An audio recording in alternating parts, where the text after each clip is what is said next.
Hi every one.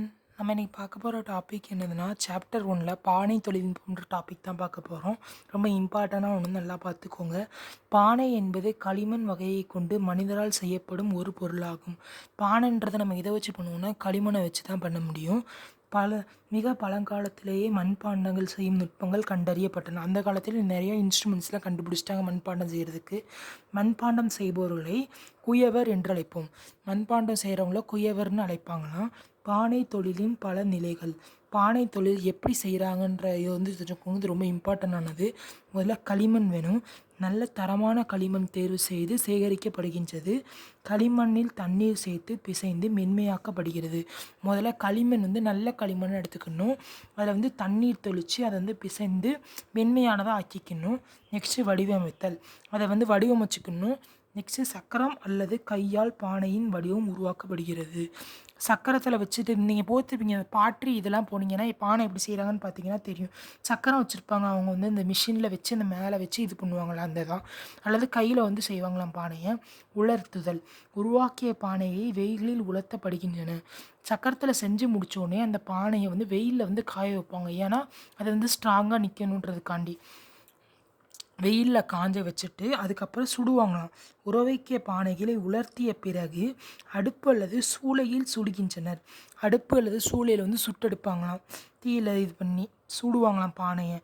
தகுந்த வெப்பநிலை, அதாவது ரொம்ப ஹையாகவும் கொடுத்துக்கூட ரொம்ப லோவும் கொடுத்துக்கூட கரெக்டான வெப்பநிலையில் அந்த பானைக்கு ஏற்ற இது சூட்டில் கொடுப்பாங்களாம். அலங்காரம் செய்தல். அதுக்கப்புறம் தேவையெனில் ஓவியம், நிறம் போன்றவற்றை சேர்க்கப்படுகின்றன. அதாவது பானை செஞ்சு முடித்து சூளையில் சுட்டெடுத்த பிறகு பானையிலேருந்து டிசைன்லாம் பண்ணுவாங்க தெரியுமா? அந்த பொங்கல் டைம்லாம் பானைகளை பார்த்திங்கன்னா டிசைனாக இது பண்ணியிருப்பாங்கல்ல.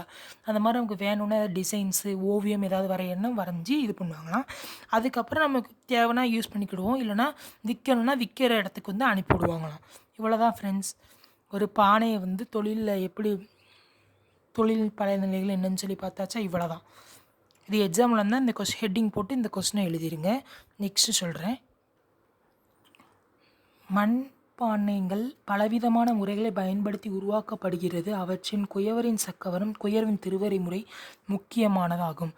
மண்பானை நம்ம வந்து நிறையா விதத்தில் பண்ணாலும் அதில் ரொம்ப முக்கியமானது குயவரின் சக்கரம். இந்த சக்கரத்தில் வச்சு பண்ணுவாங்க தெரியுமா? மண்பானை பண்ணுற இடத்துல நீங்கள் பார்த்தீங்கன்னா தெரியும். அதேமாதிரி அவரோட திருவைன்றது ரொம்ப முக்கியமாக அவர் செய்யக்கூடிய அந்த இதில். திருவையின் வகைகள் பார்த்திங்கன்னா 2 வகை இருக்கான். குண்டு முனை திருவை, கூம்புகுழி திருவை அப்படின்னு சொல்லுவாங்க. இது ரெண்டுக்கும் நான் படம் உங்களுக்கு வரையலை. நான் படம் எப்படின்னு சொல்லி காட்டுறேன். இந்த கொஸ்டின் கேட்டால் படம் வரையணும். குண்டு முனை திருவைனா சக்கரத்தின் அடிப்பகுதியில் ஒரு சிறிய கோழி குண்டு உண்டு. சிறிய பீடம் படியும் அளவுக்கு உண்டு. இதை கோல் குண்டு சுழற்றுவதால் சுற்றும் போது மட்டும் நேராக இருக்கும். வேகம் நின்றதும் சாய்ந்துவிடும். அதாவது என்ன சொல்கிறாங்கன்னா, கோழி குண்டு மாதிரி இருக்குமா சக்கரத்துக்கு அடிப்பகுதியில் இந்த இந்த பானை சுற்றுற இதில் சிறிய பீடம் மாதிரி கீழே இருக்குமா. அந்த பானை சுற்றும் போது நேராக மட்டும் இருக்குமா. வேகம் நின்றதும் சாஞ்சிருமா அந்த இதுக்குள்ளது, அந்த சக்கரத்துக்குள்ளது.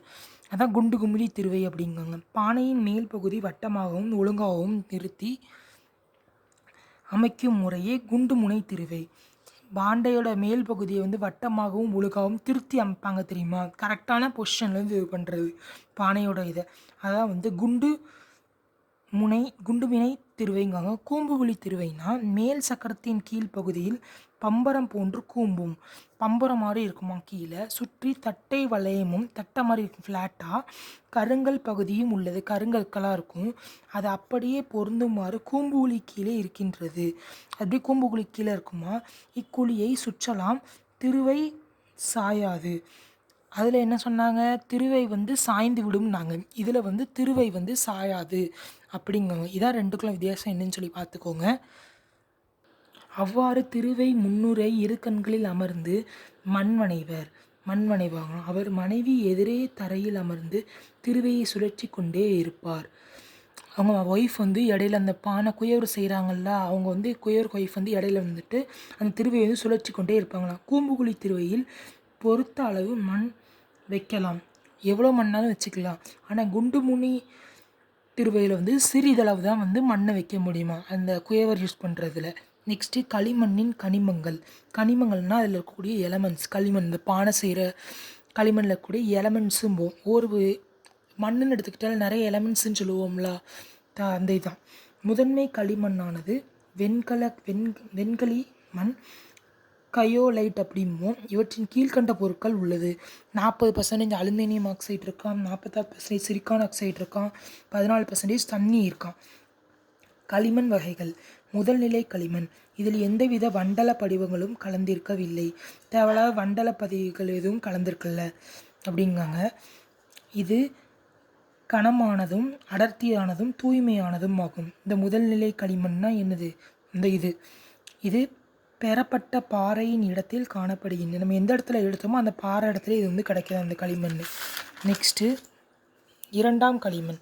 இரண்டாம் களிமண் பார்த்திங்கன்னா இது லேசான வண்டல கலவையாக உருவாகிறது. இதில் நீரில் மூழ்கி சேமித்து வைக்கப்படுகிறது. இதில் இரண்டாம் நிலை பார்த்திங்கன்னா லண்டல கலவையாக அது இருக்கான். இதை நீரில் மூழ்கி இதை சேமிக்கிறாங்களாம்.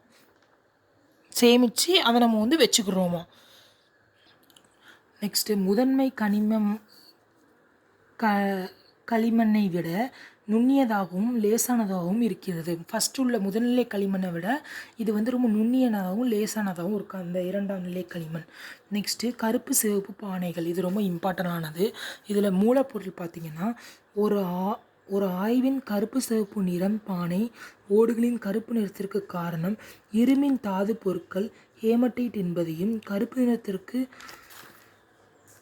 கரிமம் பொருளான கரியையும் பயன்படுத்தியுள்ளது என தெரிய வருகிறது. ஒரு ஆய்வில் கண்டுபிடிச்சிருக்காங்க. இந்த கருப்பு பானை ஏன் கருப்பாக இருக்குது, சிவப்பு பானை ஏன் சிவப்பாக இருக்குன்னா அதில் ஹேமடைட், இந்த வார்த்தை ரொம்ப முக்கியம், பிளாக் பாட்டில் அண்டர்லைன் பண்ணிக்கோங்க. ஹேமடைட்டுன்ற பொருளை யூஸ் பண்ணுறாங்கன்னா கருப்பு நிறத்திற்கு கரிம வளமான கரியையும் யூஸ் பண்ணுறாங்க அப்படிங்கிறாங்க. சிவப்பு நிறத்துக்கு தாது பொருளான ஹேமடைட். சிவப்பு நிற பானை சிவப்பாக இருக்க காரணம் ஹேமடைட், கருப்பாக இருக்க காரணம் கரி அப்படிங்கிறாங்க. நெக்ஸ்ட்டு இக்கருப்பு சிவப்பு நிற பானைகள் 1100 டிகிரி செல்சியஸ் வெப்பநிலையில் சுட்டு உருவாக்கும் தனித்தன்மை வாய்ந்த தொழில்நுட்பத்தை பண்டைய கீழடியில் வாழ்ந்த குயவர்கள் பயன்படுத்தி உள்ளனர். அந்த காலத்தில் 1100 டிகிரி செல்சியஸில் அவங்க ஹீட் பண்ணியிருக்காங்களா அந்த இதை. நெக்ஸ்ட்டு கருப்பு மற்றும் சிவப்பு நுட்பமான பண்பாடு கிமு 1450 1200 காலத்தில்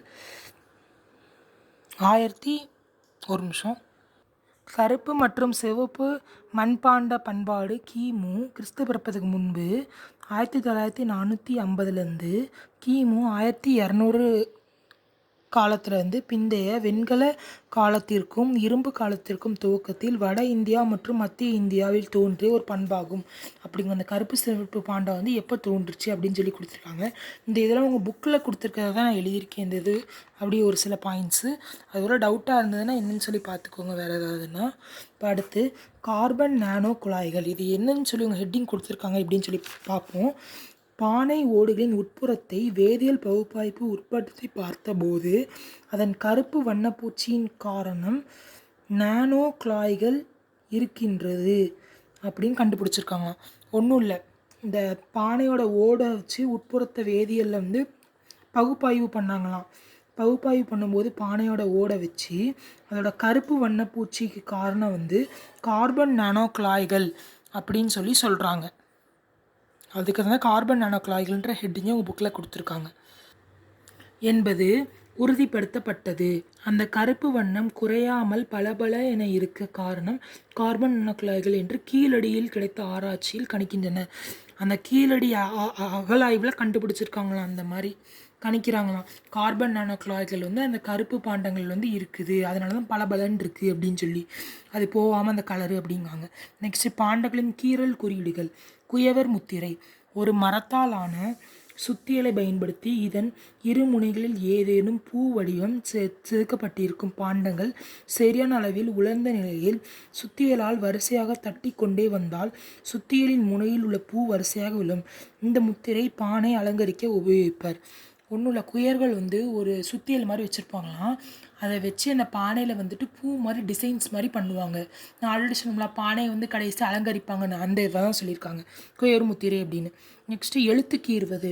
சங்க காலத்தில் பானைகள் எழுத்துக்கள் கீறுவதும் உண்டு. பழைய ஏராளமான பானைகள் ஓடுகளிலும் கிடைத்துள்ளது.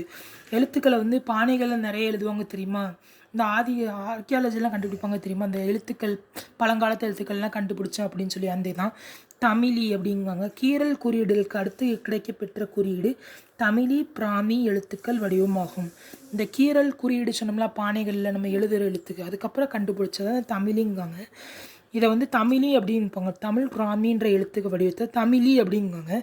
தமிழி குறியீடுகள் பொறிக்கப்பட்ட பானை ஓடுகள் கிடைக்க பெற்றுள்ளன. நிறைய பானைகள் வந்து கிடச்சிருக்காங்க வந்து தமிழின்ற பானைகள் இருந்து. இது வந்து இவ்வளோதான் ஃப்ரெண்ட்ஸ். இந்த கொஸ்டின் கேட்டால் ஒவ்வொன்றுத்துக்கும் நான் கொடுத்த மாதிரி ஹெட்டிங்ஸ் எழுதிட்டு சப்ஹெட்டிங் போட்டு எழுதிங்கன்னா இந்த கொஸ்டின் நல்ல மார்க் வந்துடும். மெயினாக கீ பாயிண்ட் வச்சு எழுதுங்க, ஈஸியாக அந்த பேப்பர் கிளியர் பண்ணிடலாம். Okay friends, thank you. நெக்ஸ்ட் வீடியோவில் நான் சாப்டர் 3க்குள்ளே ஆன்சர்ஸ் நான் வந்து அப்லோட் பண்ணுறேன். அதுக்கு முன்னாடி சப்ஸ்கிரைப் பண்ணாதவங்க நம்ம சேனலை சப்ஸ்கிரைப் பண்ணிட்டு பெல் பட்டனை கிளிக் பண்ணிடுங்க. Thank you friends.